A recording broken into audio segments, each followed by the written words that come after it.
আমার বানাইছো তুমি, আমি তোমার বান্দা। আমার তাড়ায় দিলে আমি যাবো কই? কই যাবো? তুমি ছাড়া মাফ করবে কে বলো? কার কাছে যাওয়া ভিক্ষার হাত পাতবো বলো? কি দোয়া শিখাইয়া দিচ্ছেন নবী ভাই, কি দোয়া শিখাইয়া দিচ্ছেন। ওইভাবে মালিককে বলেন না একা একা,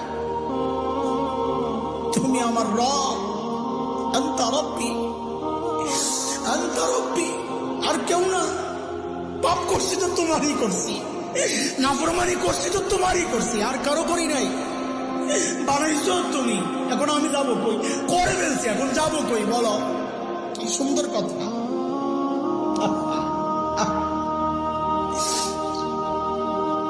আমার বানাইছো তুমি, আমি তোমার বান্দা। আমার তাড়ায় দিলে আমি যাবো কই?